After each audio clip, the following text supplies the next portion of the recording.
Hi guys, so there are still some firebrands within the Labour Party, Andy McDonald being certainly one of them on Wednesday when he raised both the issue of Partygate and the cost of living crisis as part of his question directed at the Prime Minister.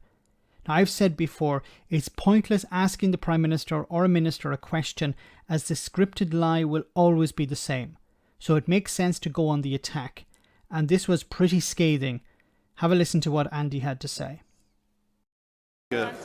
Under the cover of the pandemic, we've seen a massive shift in wealth from the poorest to the richest.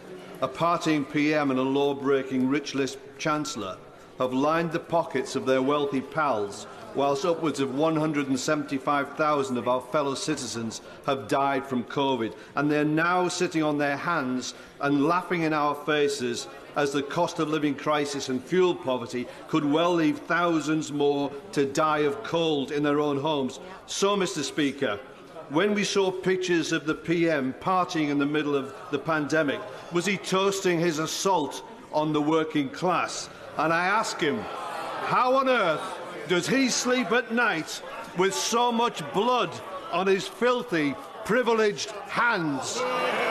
We love this. I love this. This is real theatre. Okay, it's a bit theatrical, but I love this.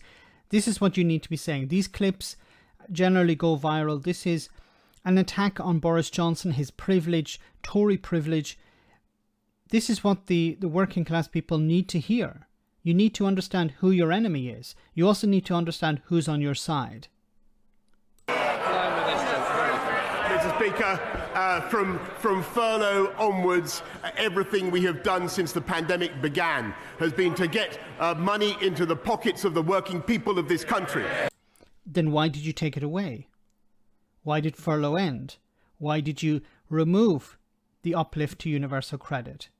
Why have you cut benefits to the disabled at the moment?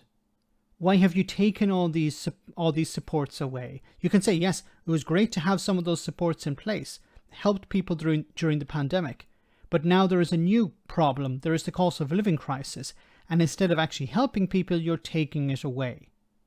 And those are the people time and again that we have prioritised. And I do not for a moment, I do not for a moment doubt, Mr. Speaker, that things are tough. I do not doubt it for a moment. But it is our intention to get this country through it, and we will get through it very well by putting our arms around people as we can and as we will because of the fiscal firepower that we have, Mr. Speaker, but also by making sure that we continue with the high wage, high skill, high employment economy that we have. And the best thing to get money to people's pockets, Mr. Speaker, is to have a job. And there we have it. Boris Johnson regurgitating the old line of get a job. You're struggling at the moment. You can't pay your bills. You're doing 3 jobs. Well, get another job. 3 jobs you can maybe fit in. You can avoid sleeping and you can work during the night. There, you can have 4 jobs to help you pay the bills, to help you feed your family, to help you heat your home, to keep the lights on. Are you an elderly person or a disabled person? Well, maybe you can still get a job. This is the response from Boris Johnson. Go out and get a job. This was ridiculed on social media. It was ridiculed in traditional media. I don't know who was it. One of the Tories came out and said to people, just ask for more hours. Get a better paying job. I covered it on the channel. And here we have Boris Johnson in the House of Commons saying pretty much the same thing. Best way out of poverty is get a job. Then what about people who are working and in poverty? There's a rise, as we know, in the use of food banks by people who are already working. So getting a job is not solving it. And this idea, we're putting our arms around the public.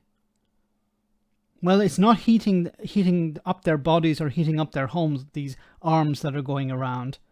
They're pretty useless.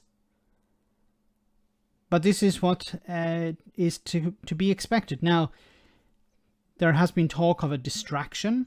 Rishi Sunak talking perhaps about another stimulus to provide extra support. But if bills are going up perhaps by £800 this year, the stimulus or the bonus or the grant or whatever it's going to be needs to be at least that in order for many people to keep their head above water. And many people are obviously in a desperate situation now, and the crisis is only at the beginning, it seems. Inflation is expected to hit 10%, and energy bills are expected to go up by a massive amount as well. Let me know in the comment section, guys, what you think about all of this. As always, your comments are greatly appreciated. Thanks a lot.